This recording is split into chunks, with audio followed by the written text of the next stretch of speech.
Dewinterization is a very important step in a foreclosure property's preservation. Throughout an entire year, dewinterizations are performed for various reasons, whether it be to activate water service for additional repairs, inspections and appraisals, or a closing sale on the property. It is very important that all utilities are active for a dewinterization to be performed.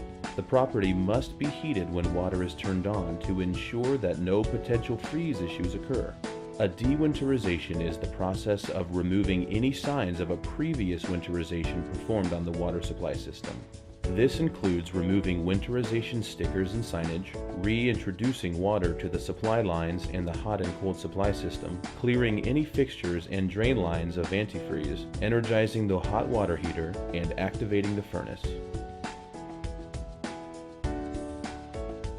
For a dewinterization to be completed, you will need to bring a few tools with you: an air compressor and hose, extension cords, channel locks and wrenches, a standalone pressure gauge, and a camera for documentation.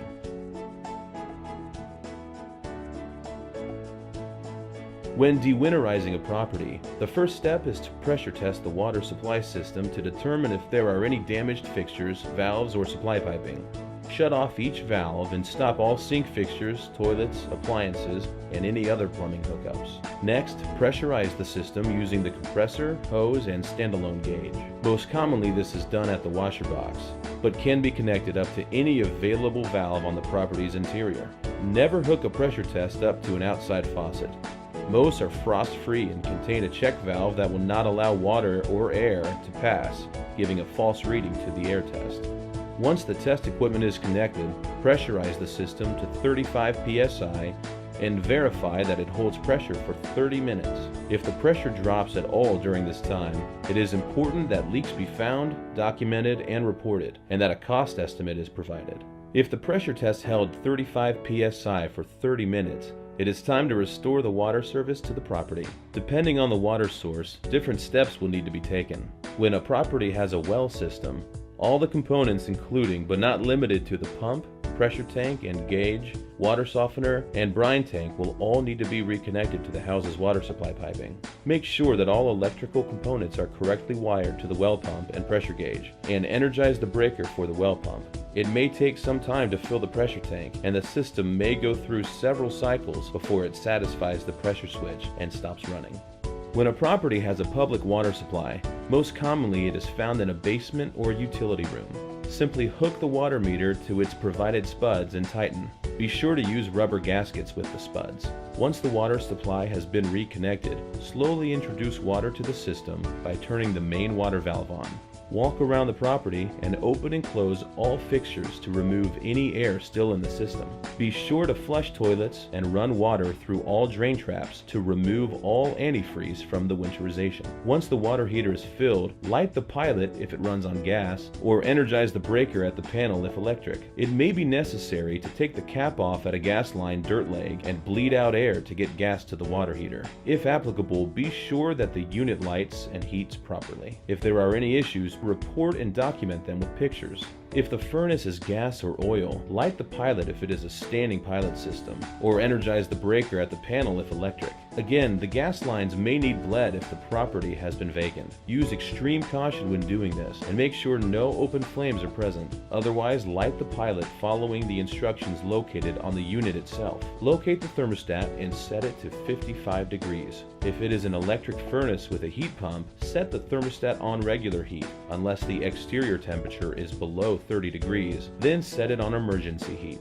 Walk around the property and remove all existing winterization stickers, and be sure to pick up all equipment, trash, and debris before leaving the property.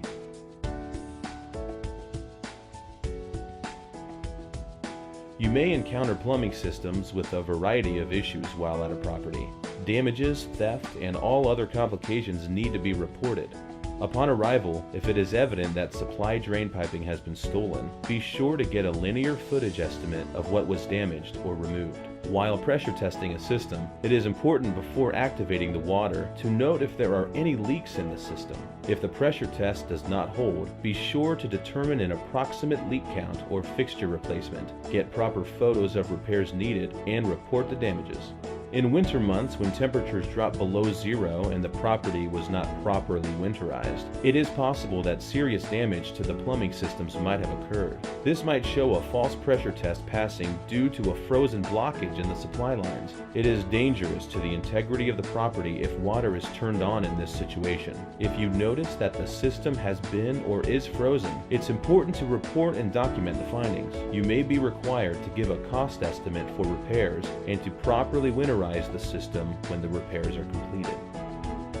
It's very important that throughout the entire dewinterization process, picture documentation is taken during every step. It's expected that the property will be left in the same, if not better condition than when we arrived. Dewinterizations are a necessary step in the property preservation process. In some cases, this is the last time a vendor will be in the property before a closing, inspection, or appraisal, and it is imperative that the water is active, the heat is on, and the water heater works properly. Done correctly, a dewinterization has prepared the home for an appraiser or inspector and has preserved the integrity of the plumbing systems. The expectation is that a new buyer could move into the home with all plumbing systems functioning properly. Any scenario other than that requires a full report with photo documentation.